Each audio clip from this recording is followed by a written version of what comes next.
this is an iHeart podcast. Guaranteed human. Work can be a little weird. Cringy training seminars, coworkers who won't stop talking about their plant, forgetting the mute button at an inopportune moment. We have to deal with a lot on any given workday. Sometimes it can feel hard to thrive and move forward in your career. Well, that's where LinkedIn comes in. LinkedIn helps you get ideas and insights from experts in your field, connect with people professionally, grow your network, and access tools designed to help you find the right fit for your next role. Whether you're just getting started, figuring out your next move, or looking to accelerate your career, LinkedIn is built to support you at every stage because LinkedIn is the network that works for you. Visit linkedin.com/knowstuff to learn more.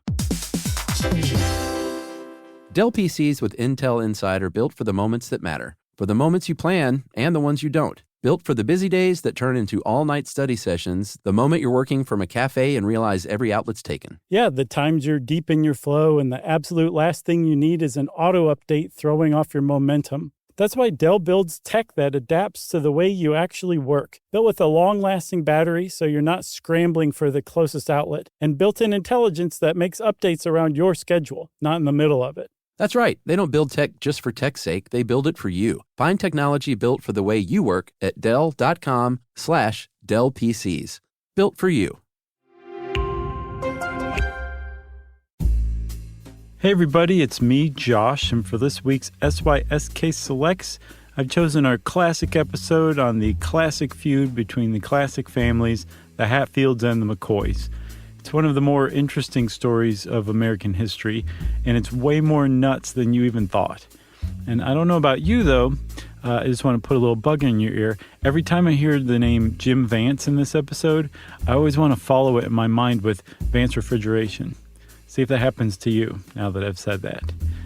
Hope you enjoy this one. It's a classic, as I said, so enjoy away. Welcome to Stuff You Should Know, a production of iHeartRadio's How Stuff Works.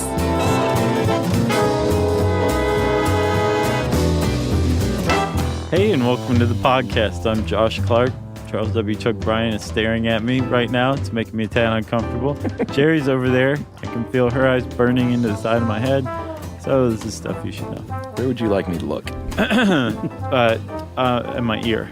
Oh, that's always so weird. When Try it. Someone's like looking, Are you doing it right now? like right at your hair or I find this some other body comfortable. part. Really? Yeah. Interesting. Try my other ear. Oh, yeah, that's the stuff. The right. Oh, I'm sorry. That's your left ear. That's my left ear. All right. I'll remember that. Look, watch this, Chuck. After 7 years. Can you see that I can wiggle ears independently? Yeah. Drives me crazy. So you sit around and do it probably. I try not to. Like a good husband. Chuck. Yes. We have a bit of an announcement here. Yeah. You talking about what we just heard? Yes. Yeah. We are in the room with either a Hatfield or a McCoy.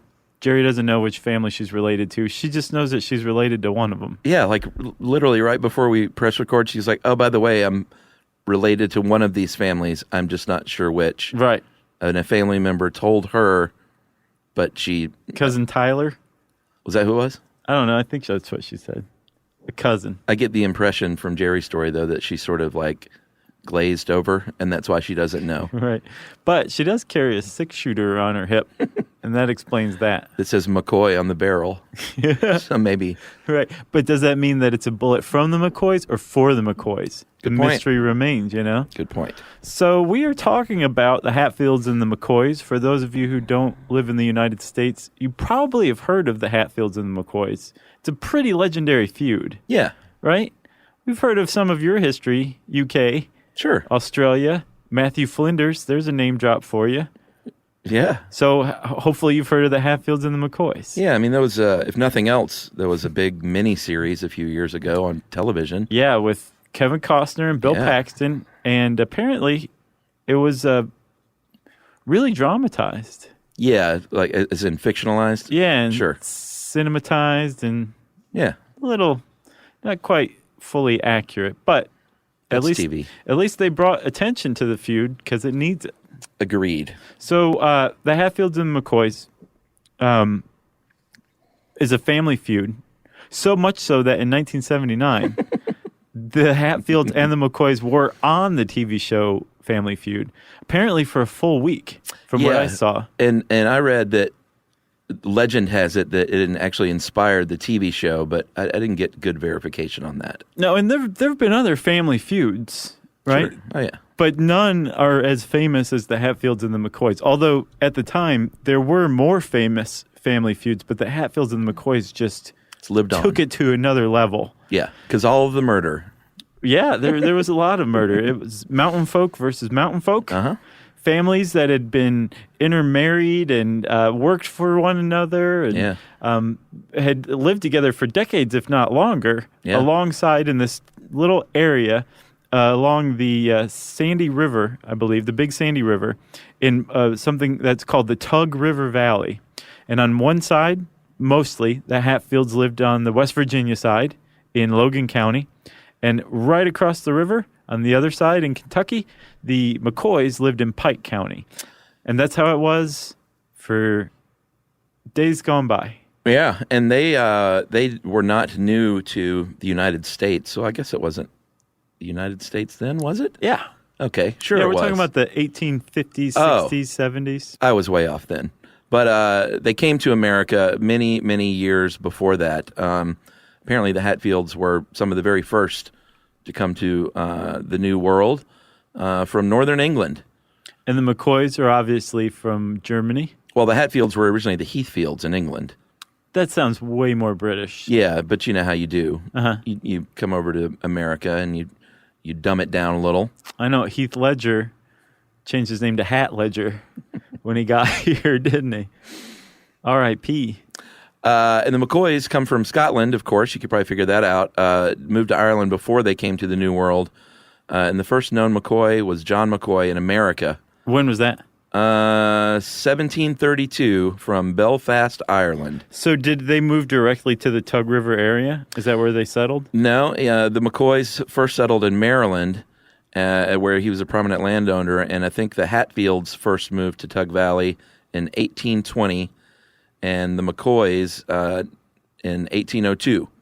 Okay. With their 12 kids. So they've been, like, really, these families had grown up living and working with each other. It was not just these two families in the area. There were plenty of other families, but, like, they were neighbors, coworkers, boss and employee. They were husbands and wives.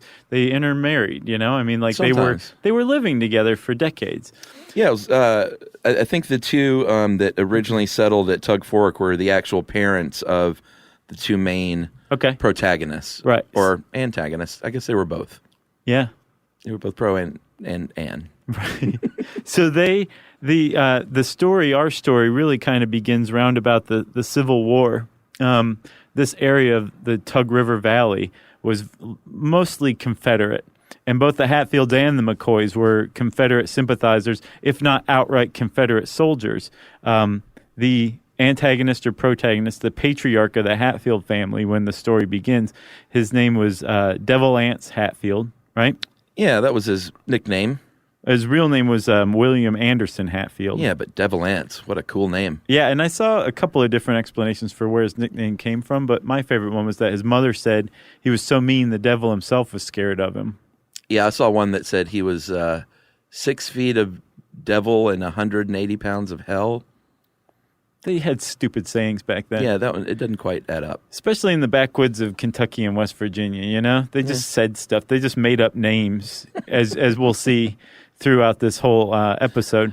But Devil Anse himself was he was, from what I saw, he was described as somebody who took life by the horns, right? Sure. He was very much a self-made man. He became a pretty wealthy timber merchant over the years, but he was a violent man, and he was he had some violent tendencies for sure. Yeah, and you know, if you want to trace back the reason for the Hatfield-McCoy feud, there isn't, I think from everything I read, there isn't like one single thing. It's often blamed on the pig deal, which we'll hear about coming up. That seems to be the one that historians point to the most these days, though. Yeah, but it's sort of a convenient way of telling the story because, like, what better way to kick off a feud than, like, with a stolen pig? Right. It definitely, there were other problems or issues between these families before then, right? Yeah, but the point is there were a lot of different things going on, and one of them was, like you said, was Devil Anse made a lot more money than McCoy as a timber guy. So on the other side of the river, in the Kentucky side, Pike County, Kentucky, there were the McCoys. And at the time that Devil Anse was the patriarch of the Hatfield clan, a man named Randall McCoy, Old Randall, was the head of the McCoy clan across the river in Kentucky, right? Yeah, and I just get the sense that he had his sort of smaller business and was always a little bit envious of the larger timber business across the way. Oh, very much so. Yeah. He was, the way that I saw him described was, if Devil Anse was a man who took life by the horns, Old Randall was somebody who got hooked by life's horns. And he was very bitter about his lot in life. Gotcha. His father, I saw, was described as didn't much care for work. Didn't leave his kids anything. Yeah. So his son had to be a self-made man, but he was a self-made man who never really made himself. He married a woman named Sarah, and Sarah's father died and left them some land, and he was able to homestead on that. So that's how he was able to establish himself, was through his wife's inheritance of her father's land. But it was enough to set him up. They were fine. They weren't prosperous, but they weren't like just completely poverty-stricken like Randall had grown up. Right. But just across the river in this other family that he had to deal with and work with and just kind of see and interact with was a man who he, had made himself. And definitely Randall was bitter about that idea and the comparison between himself and Devil Anse. Yeah, and I think some of the McCoys even worked for some of the Hatfields, which is always going to be a little tense when you feel like maybe that feeling of superiority comes over one family because you're working for me. Right. Yeah. So there's definitely, like you were saying, tension, right? And you can point to maybe these guys coming into their own as the heads of the family when the tension really started. Yeah. For many years, historians pointed to a specific incident as the source of the family feud, but that's since been abandoned. So like we said, the Civil War is about the time when this story really starts in earnest, and most of the Tug River Valley was Confederate. Devil Anse and possibly Randall McCoy were part of what were called the Logan Wildcats, which was a militia, but during the Civil War, they were an actual army unit of the Confederate Army. Yeah, and I saw where Devil Anse was even the leader in one place, but I didn't get that verified a bunch either. So he at the very least was in the brigade. Right, and I got the impression that if he wasn't a leader, he was a de facto leader because that was just his type of personality. Devil Anse don't answer to nobody. Right. You answer to him. That's right. That was a great Devil Anse, by the way. So I think the leader of the Logan Wildcats is another character who will come up later, and his name is Jim Vance. Yeah. So Jim Vance, he was not a very great guy from what I can understand, but I'll let him paint his own picture, okay? Oh, is he coming in? He will in a little bit. Instead, we're going to focus on a guy named Asa Harmon McCoy. And this guy I don't have a beat on. He decided, in just complete contrast of the place where he grew up, he was going to join the Yankee Union Army. Yeah, and he weird. did. Yeah. But he broke his leg and left the service after, I think, a year. And went back home. While he was in service, his commanding officer in the Union Army ordered him to fight Devil Anse because there was rumors that he was a Confederate spy. Oh, yeah? So Harmon fights Devil Anse, loses the fight, and I didn't get a sense on what kind of fight it was, whether it was that's weird. A gun battle or whether he literally just spit on his boot and took a swing. Right. I'm not sure. I don't know if that was even in the miniseries. So they get in a fight, he loses, and then the Union troops went after Devil Anse at that point, which is really what caused a lot of the early issues. Uh-huh. And then later on, Harmon shot a friend of Devil Anse while stealing his horse, so in turn, he killed Harmon's commanding officer in the Union Army. Okay. So there's a lot of bad blood. The guy was literally, General Bill France was peeing off his porch like I do, and Devil Anse shot him in cold blood. I hope that does not happen to you. I really hope so, too. That'd be a bad way to go. It gives you pause, you know? Yeah. So after the war, after Asa Harmon McCoy came back home, I did not realize that tensions were already that high. I had the impression that it was just because he'd fought for the Union. I didn't know he had been made to directly target Devil Anse, right? Well, Devil Anse and the Logan Wildcats basically sent Asa a message saying, watch yourself because we're coming for you. And he very wisely went off and lived in a cave for a while. He hid out. And so with this guy, you're like, why did he go fight for the Union? Was he an abolitionist? No, he had a slave.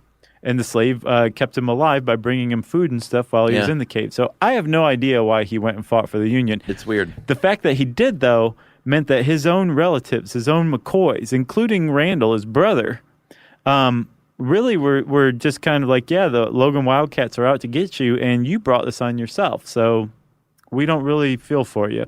And they didn't apparently make much of a problem or much. They didn't take issue with it when the Logan Wildcats tracked him down to the cave and killed him. Well, he was actually coming home when they killed him. Was he? I think he finally thought, like, surely after all this time, they've forgotten about this troglodyte. Troglodyte. Yeah. So he was walking home to see his family that he hadn't seen in years, and Jim Vance shot him. That's how long he was in the cave? Well, that might have been part of the war time as well. I'm not Gotcha. sure. But it said after a few years. Man alive. So, well, actually, man dead. Asa Harmon McCoy is killed by the Logan Wildcats. And apparently, at first, everybody thought it was Devil Anse who did it, but he turned out to have been bedridden at the time, so he had an alibi. And they think instead that it was Jim Vance who led it and probably killed Asa. Yeah, who was Devil's uncle. Okay. And strong ally. Sure. Jim Vance was. So, Asa Harmon's dead. The first shot has been fired in the family feud, so thought the historians for years. And then I guess after interviewing actual Hatfields and McCoys, they realized that, no, actually the McCoys were like, he brought it on himself. Yeah. We made peace with this. And no charges were even brought in the murder of Asa McCoy. Yeah, I saw one article that described it as a murder agreement, which apparently used to have that, like blood in, blood out, and everyone's like, all right, even Steven. Okay, so done. Yeah. The first death has occurred in the Hatfield-McCoy feud, but it has nothing to do with the Hatfield-McCoy feud. Technically, yes. That seems like a pretty good time to take a break, don't you? Agreed, sir.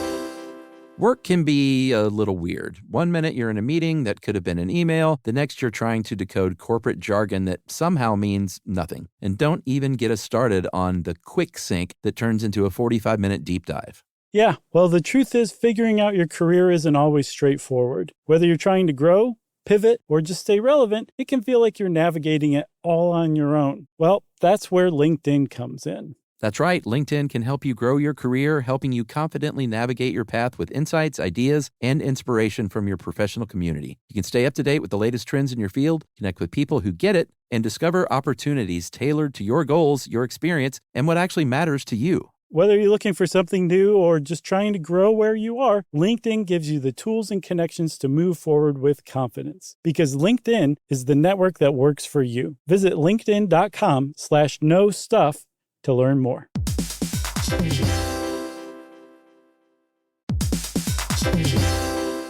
Hey everybody, we're here to talk to you about Wayfair, who believes that spaces should be functional, they should be comfortable, they should be well-designed, and they can be well-designed by you with their help. Your updated space should feel more comfortable, inviting, and practical for everyday use. And we're talking about outdoor seating. We're talking about grills. We're talking about major appliances. If you need storage solutions, Wayfair can help you out. Patio lighting, rugs, decor. It is your one-stop shop for home. Yeah, I mean, it's getting nice out, so it's time to think about living outdoors for the next few months. And Wayfair knows that outdoor furniture, it's heavy, it's intimidating to assemble. So Wayfair has stepped in and said, we're going to handle the hard part so you don't have to. That's right. You can shop Wayfair Verified, your shortcut to the good stuff. And that means their team of product specialists are going to vet everything by hand using a 10-point inspection, testing things like, quality materials, functionality, and features, and even how long it takes to build that piece of furniture. And the overall experience save time, reduce hassle, hassle and improved convenience. Patio season is here, and these deals won't last, so head to wayfair.com right now to get your outdoor space ready for way less. That's WAYFAIR.com. Wayfair, every style, every home.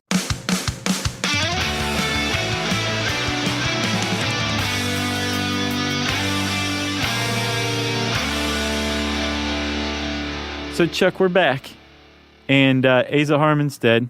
Things are whatever between the Hatfields and the McCoys.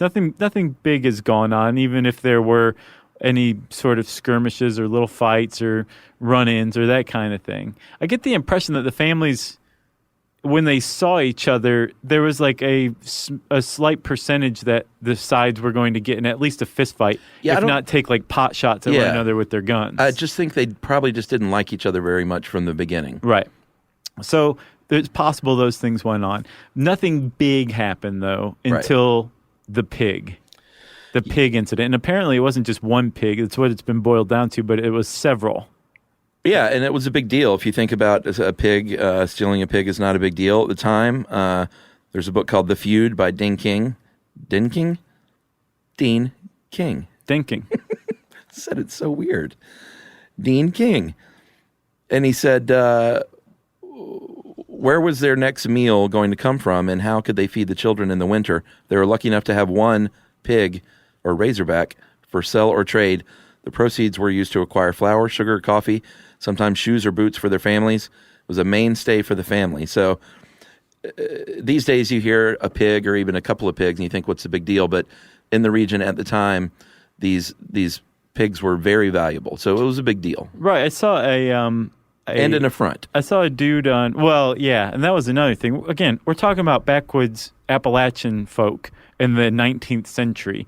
There was a lot to the idea that you had stolen their property. Yeah, which as it should be. But even that aside, I saw this historian on a CBS Sunday Morning clip from a few years ago, and he explained, like, you can feed a sizable family for a month with a single pig. Yeah. And this guy stole several pigs. So the guy who was accused of stealing the pig was, who was it, Chuck? Randolph McCoy accused Floyd Hatfield. Okay, right. So old Randall himself said, Floyd Hatfield, cousin of Devil Anse, I know that you stole those pigs, and I'm taking you to court.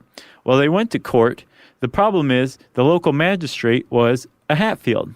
But in this guy's favor, his name was Preacher, was his first name, I believe. And he was basically what amounted to the local judge in the Tug River Valley. He tried to make it a fair trial. Is he the one that placed it in McCoy land? Because the trial took place in McCoy territory. Yes. Presided by a Hatfield, though. Right. And he made sure that the jury had 6 Hatfields and 6 McCoys on it. He did. And nobody else? No joke. Yes. So weird. But he was trying to make it as fair as possible, right? And so they had a trial where Floyd Hatfield was tried for hog theft. Have you ever had something stolen from you? Sure. Like, not hugely valuable, but yeah, it's one of the things that irks me most. It's very irritating. There's something about, like, just someone taking something that you worked to buy that just really boils my blood. Now imagine if they took that thing that you worked to buy and they were directly taking food out of your child's mouth at the same time. Yeah. It'd make you mad. I'd pull a Hatfield. The weird thing is that the McCoys and the Hatfields at this point are saying we will leave it to the courts, right? Yeah, sure. So they did go to court. They did try to have a fair trial, or at least the preacher did, or Preacher Hatfield, Preacher Judge, right? It's confusing. And the jury was split except for one who was a McCoy, who sided with the Hatfields. His name was Selkirk McCoy, another made-up name. And Selkirk, he voted that because of a guy named Bill Staton, who had testified that Floyd had not stolen the pigs, he said, you know what, I'm not going to contradict Bill Staton. I know him to be truthful or whatever. Sure. Plus, I work for Devil Anse and his logging operation, so I'm going to vote pro-Hatfield and exonerate Floyd. And Floyd got off, and old Randall went nuts. Yeah, Staton was the main witness, and he was a relative of the McCoys, but he was married to a Hatfield. Right. So, and while they did intermarry, I saw that there was way more marrying within the family to avoid intermarrying. Oh, yeah. There was a lot of first cousins. Yeah. That were, when you watch that Family Feud clip, you can go find it on, I'm sure on YouTube, but there was a Mental Floss article that we found that had it embedded at the bottom. Yeah. That's where I first heard about it. That when they're introducing the families, they keep introducing one another as like kissing cousins. This is a kissing cousin, Diane. Right. And like, the families are saying that? This is 1979. Yeah. So yeah, there was a lot of like intermarriage within the family itself. Well, they were probably just joking, right? No. On Family Feud, you don't think? The guy didn't sound like he was joking. Did he kiss his cousin on TV? No, but Richard Dawson kissed her. He kissed everybody. That guy kissed any woman who would stand still long enough. What a flirt. Love Richard Dawson. So, yeah, R.I.P. Yeah. He didn't change his name, even though he was British. Well, you don't know that. That's true. Could have been Richard Dimsum. Or Chumley Dawson. Ooh, that's a great name. So old Randall has just lost this court case. Yes. And even worse, he was made to pay the Hatfields court costs for taking him to court. And remember, we characterized old Randall as a kind of a bitter man. Anytime life handed him lemons, he just squeezed them into his eyes out of anger, right? Yeah. And he went on for this for basically years about how this is a miscarriage of justice, how Floyd had stolen his hogs. And so now, anytime Hatfields and McCoys, depending on their allegiance to the clan or clans, anytime they saw each other, they were shooting at one another. They were getting into fights. They were throwing rocks. Like one of Devil Ance's sons was standing there when old Randall rode up once, and old Randall started railing on him about how Floyd had stolen a hog, and the McCoy or the Hatfield son grabbed a rock and just threw it at old Randall's mouth, just crushed his mouth with a rock, because that's what you did back then. Yeah, it was sort of like, you killed my brother Harmon, but you stole my hog. Right. You know? I'm cool with the brother killing. Like Harmon had it coming. Right. But that hog never hurt anybody. Yeah. We were going to eat it. So did we cover the fact that Staten 2 years later was killed? This is inaccurate. Oh, is that not true? Bill Staten Jr. was killed. Oh. Bill Sr. was not killed in this skirmish. This is another big Was that retribution, though? Uh-huh.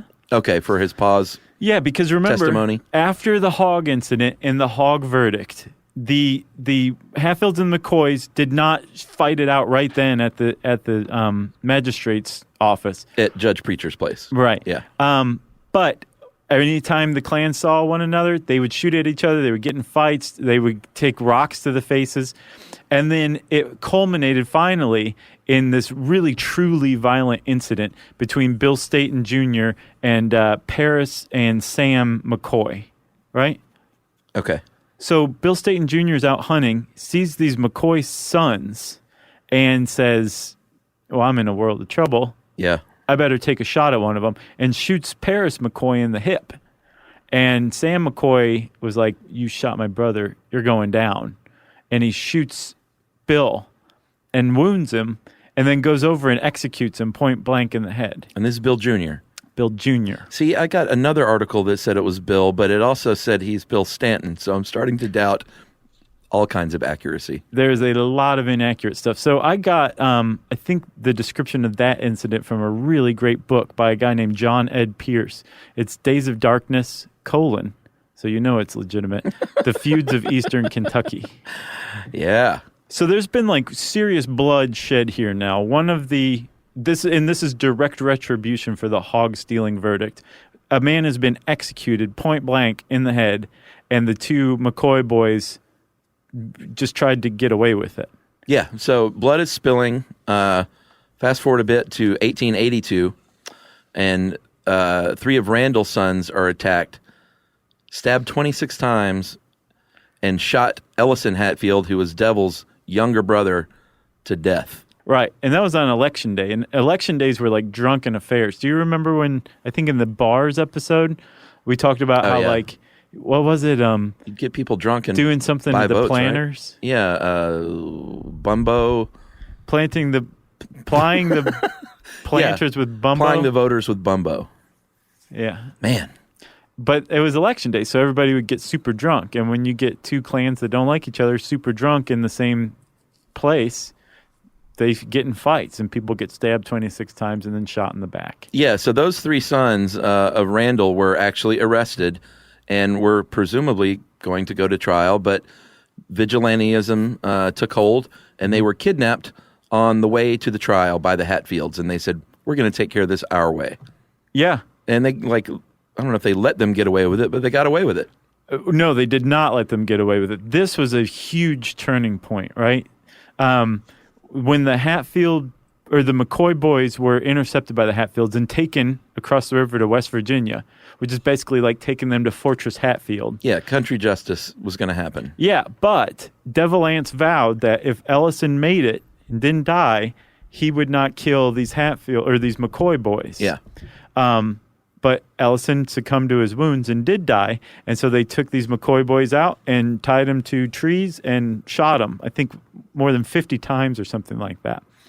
And so you were saying like they got away with it, not for lack of trying, right? It basically set off this huge, huge issue. Like this was, even for the Tug River Valley, Chuck, this was pretty flagrant frontier justice. You're not supposed to do this. There's a magistrate named Preacher who's supposed to settle this kind of stuff, right? So a guy named Perry, what was Perry's name? Perry Klein. You know what? This is too big. We need to take a break. All right. And get to the story of Perry Klein. Okay. Work can be a little weird. One minute you're in a meeting that could have been an email. The next you're trying to decode corporate jargon that somehow means nothing. And don't even get us started on the quick sync that turns into a 45-minute deep dive. Yeah, well, the truth is figuring out your career isn't always straightforward. Whether you're trying to grow, pivot, or just stay relevant, it can feel like you're navigating it all on your own. Well, that's where LinkedIn comes in. That's right. LinkedIn can help you grow your career, helping you confidently navigate your path with insights, ideas, and inspiration from your professional community. You can stay up to date with the latest trends in your field, connect with people who get it, and discover opportunities tailored to your goals, your experience, and what actually matters to you. Whether you're looking for something new or just trying to grow where you are, LinkedIn gives you the tools and connections to move forward with confidence. Because LinkedIn is the network that works for you. Visit linkedin.com/knowstuff to learn more.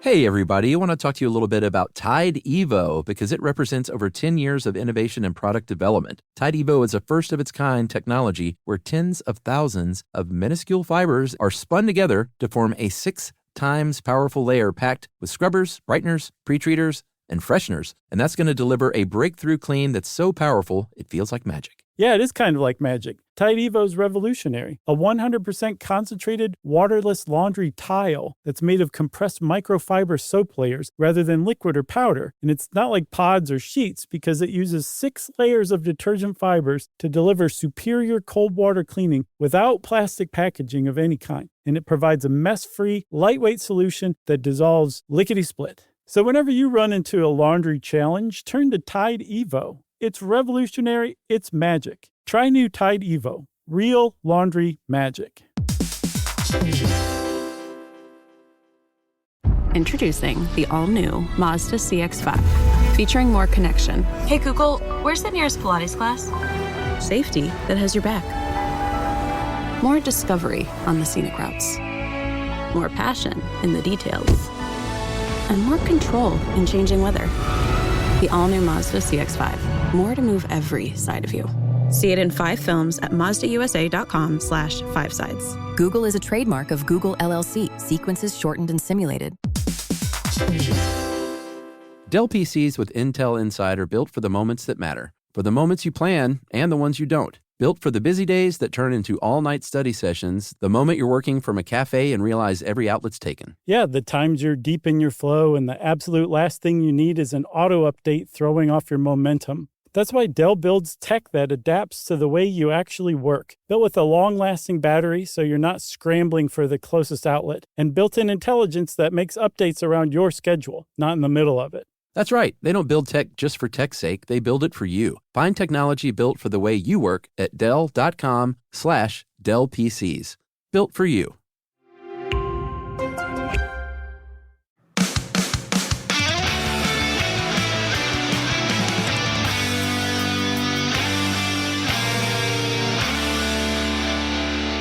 So we're back, Chuck, and we have a new guest. His name is Perry Klein. Come on in, Perry. You're an attorney. He was married to Martha McCoy, and here's the deal. Years before, there was a situation where Perry Klein was cheated out of, I think, 5,000 acres of land.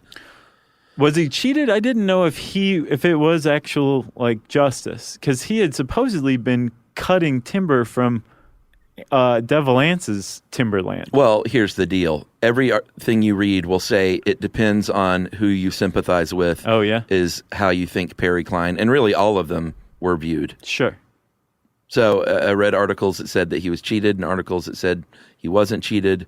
And I think the family still today, while there is a peace, which we'll get to, they still disagree over Perry Klein's role. Okay, but Perry Klein was married to a McCoy, actually Asa Harmon McCoy's widow, right? Yeah, Martha. And so he had lost 5,000 acres, really? Yeah. That's how much he was forced by the court to cede to Devil Ance for allegedly cutting his timberland. Yeah, so he had a retribution in mind as an attorney. Right. So when the Hatfields executed the three McCoy boys, Perry Klein used it as a chance, depending on how you look at it. He either used it as a chance for retribution or his family allegiance was stirred up. Yeah. And he, being an attorney, had contacts with the Governor Bunker, I believe, of Kentucky, and said, Governor, there's some horrible stuff going on down here that's being perpetrated by some West Virginians against some law-abiding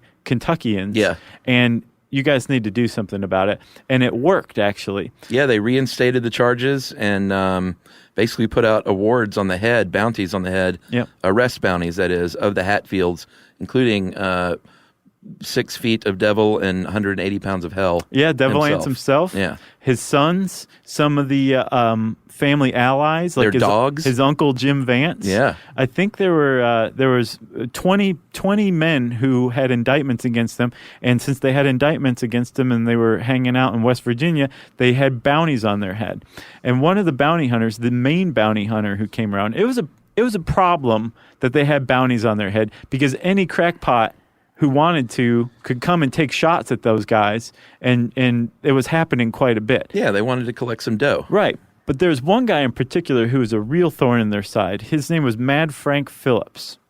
And Frank Phillips was a bounty hunter extraordinaire. He was about as legally gray as you can get and still not be just on the darker side of the spectrum. And he made it basically his personal war to get as many Hatfields across the river into Kentucky as he could. So he would carry out raids on the Hatfield stronghold in West Virginia and basically just abduct Hatfields and bring them to Kentucky so that they could be put in the Pike County Jail. Yeah. And while he did this, he was also executing people left and right. Like Jim Vance, he shot and wounded, saw that he just wounded him, walked around from behind, and while Vance was begging for his life, shot him in the head. Yeah. And this is Frank Phillips' MO. He would execute you just as soon as he would capture you. Yeah, and this was becoming a big deal in the press at this point. Yeah. Newspapers started carrying the stories and became, by all accounts, national news and legend. Everyone knew about the Hatfields and McCoys by this point. Right, and the press apparently very much sided with the McCoys. They painted the Hatfields to seem like backwoods, murderous rednecks who just caused trouble everywhere they went, and painted the McCoys as innocent, law-abiding victims of this whole feud. And the whole legend, like you're saying, this is all, it all begins about right here when there was what amounts to almost a war between Kentucky and West Virginia. Yeah. Because Frank Phillips kept going and getting people and bringing them back to Pike County, and West Virginia got involved, and the two governors were basically standing toe-to-toe almost about to go invade, send National Guard troops in across the border. But instead they left it to the courts. And actually this court case about whether it was legal or not for Frank Phillips to have abducted the Hatfields and taken them to the Kentucky jail reached the Supreme Court, actually. Which is pretty amazing. It is. And the Supreme Court said, you know what? It probably is illegal what happened, but Kentucky's a sovereign state, and there's really nothing West Virginia can do about it, so go ahead and try them. But before the trial, actually, and while these abductions were going on, these raids carried out by Frank Phillips, the Hatfields, like I said, it was a big deal to them that there were bounty hunters out to get them. And they came up with a plan to just end the whole thing in 1888. A murderous killing spree is what they came up with. In January of 1888, a group of Hatfields said, we're going to attack Randolph McCoy and his entire family. Little Cappy, Devil Ance's son, and an ally to Jim Vance kind of led the way. And they ambushed them at their home on New Year's Day, 1888. Randolph actually escaped, which is... they were kind of coming after him, and he's the only one who escaped. Well, they were coming after the whole family. Yeah. Their whole intention was to just murder this whole family and get rid of the problem. Yeah, and Randolph was the key guy. He actually got away. His son Calvin, daughter Alifair were killed in what they called crossfire, but they were, let's get real. And his wife Sarah suffered a crushed skull. She was beaten so badly. Yeah, so they set the house on fire. Alifair opened the door to put the fire out, and she was shot and killed. And then her mom, Sarah, wanted to come and comfort her dying daughter. And when she came out, they beat her head in with the butt of a pistol. I think Cap Hatfield did. And then Calvin provided cover for his dad and ran to attract their gunfire so his dad could get away. And it worked, but Calvin died as a result. And then two other daughters, McCoy daughters, survived. So Randall and two daughters survived this attack on his family. And this was when it was if the press wasn't paying attention before, now they really were. And basically everybody was outraged at this. And this legend, Chuck, is 100-something years old, right? Yeah. And it's easy to kind of see these people as caricatures or, just historic. But when you think about what the Hatfields planned to do and tried to do to the McCoys, in that case on New Year's 1888. Yeah, the New Year's Massacre is what it was known as. That's objectively despicable, no matter when it happened. Going after an entire family to kill them? Yeah, to wipe out a legal entailment, Yeah, I think that's fair to say. It is. And it really kind of brings home the actual humanity of all of this, Yeah, so it went all the way to the Supreme Court, and they decided, you know what, these Hatfields should be tried.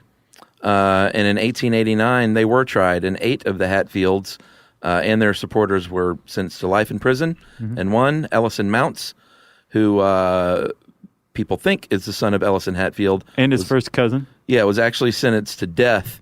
And the one issue here was a lot of people now think he was a kind of a scapegoat because he was mentally challenged and maybe an early false confession happened. Right, exactly. And he actually really, his was, if he didn't do it or even if he did, he really got screwed over by the prosecution. They said that if he confessed and cooperated, that he would get a lighter sentence, when really he was the only one who confessed and he was the only one who was hanged. Yeah.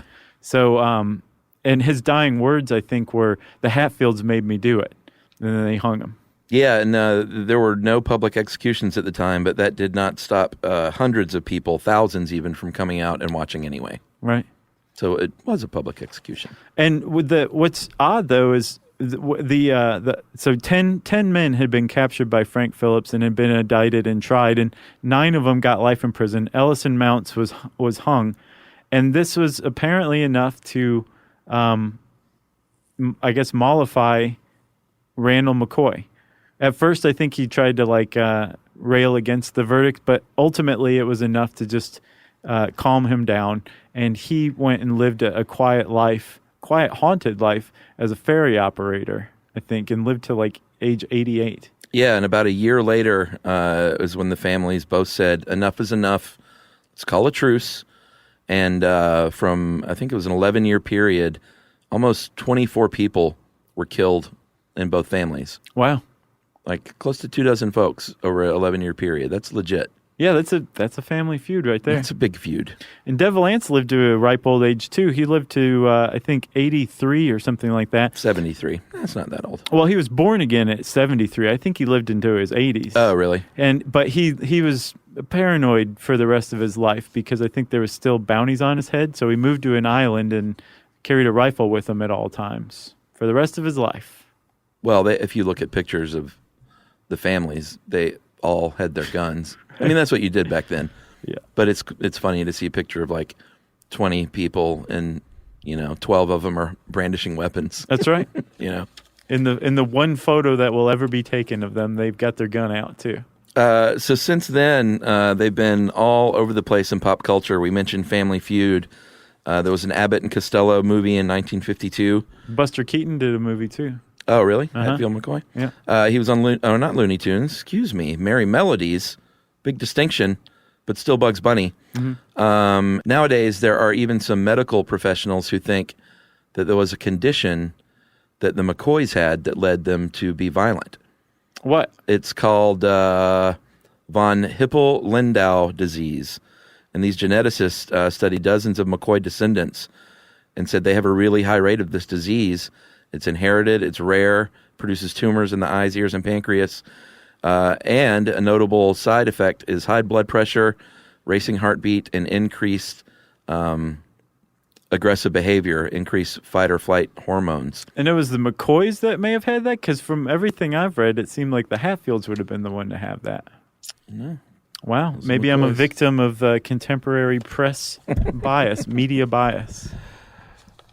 You got anything else? I got nothing else. There's other stuff. There's plenty of stuff that I'm sure we didn't hit, and you should go read some of the cool books written about this stuff. I got one more thing, actually. Oh, here it comes, World War II, Life magazine used the families as a way to unite America's war effort by featuring them in a big photo spread, the Hatfields and McCoys, like working together in factories for World War II. That's awesome. Yeah, and I think they even met recently in, they're still out there, and they're still meeting and talking about this, and friendly disagreements on people like Perry Klein and who was the other guy? Madman Munt? What was it? Mad Frank Phillips. Mad Frank Phillips. Who, remember I said he was legally gray? Yeah. He married a McCoy who had a baby with John C. Hatfield. They ran off together and got married. Yeah. Frank Phillips and Nancy McCoy, and ended up being prosperous bootleggers in the region. Wow. Well, and there was also a spurned romance, too, that led to tensions. I forgot about that. Yeah, Rosanna McCoy and John C. Hatfield. Yeah, they had a little tryst. And a child together, but the child died, I think, aged 8 months from measles. But he kicked her to the curb before that. And then went and married her cousin, Nancy. Yeah. Although there were no curbs back then. He kicked her to the riverbank. Right, to the creek side. Yeah. Again, we could probably keep doing this for another 45 minutes, but we're not. If you want to know more about Hatfields and McCoys, just go search it in your favorite search engine. And since I said search engine, it's time for listener mail. I'm going to call this just a nice little email of thanks from a nice person. Okay. Hi, Josh and Chuck and Jerry. I'm a young 30-something who lives in Berwyn, Illinois. I just recently started listening to podcasts and came across How Stuff Works and you guys. I'm a nerd at heart, and your podcast feeds my inner beast. I listen to you on my way to work, on a train, sounds like Dr. Seuss, at work again, and then on my way home from work. I'm so addicted to learning new things. Scrolling through the feed is exhilarating, as I'm dying to listen to them all. Jennifer, I'm not sure if you know this, if you follow us on iTunes, you might think there are only 300, but there are more than 850-ish, right? Yeah. And that's for all of you out there. And you can find those at our website. Back to Jennifer. I've told all my friends about the podcast. I even make my husband listen while we're cooking. I can't get enough of all the cool topics you talk about. And since I listen to you every day, I thought, you know what? I'm going to send an email in hopes that it is read on the air. And if not, at least you know you have another dedicated listener. Thanks for spreading knowledge. And that is Jennifer Hardy. And Jennifer, sometimes when I get dared to read things on the air, I do it. Works every time. Not every time. Flattery will get you everywhere. If you want to let us know how great you think we are, We love hearing that stuff, obviously. You can tweet to us at SYSK Podcast. You can post it on Facebook.com/StuffYouShouldKnow. You can send us an email to stuffpodcast@howstuffworks.com. And as always, join us at our home on the web, stuffyoushouldknow.com. Stuff You Should Know is a production of iHeartRadio's How Stuff Works. For more podcasts from iHeartRadio, visit the iHeartRadio app, Apple Podcasts, or wherever you listen to your favorite shows.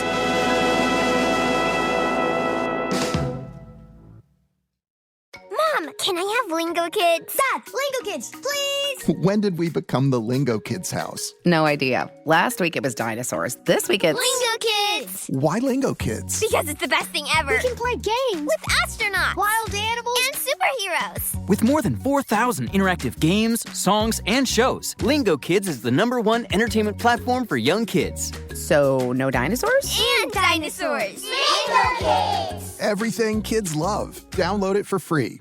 You know, you could be adored by everyone and still completely ignored by your cat. Trust me, I know. But if you feed your cat Sheba, you can go from being ignored to truly adored in 12 days, guaranteed, or your money back. Sheba has a full menu of products, appetizers, entrees, treats, even a kitten's menu. It's so cute. So Sheba has a product for even the pickiest eater. Like Sheba Puree, it's made with bone broth, their chef-inspired flavors. It's got a smooth and creamy texture that cats love and contains no corn, wheat, soy, or artificial flavors. It's food that your cat's gonna love. To learn more, check out Sheba.com. That's SHEBA.com. This is an iHeart podcast. Guaranteed human.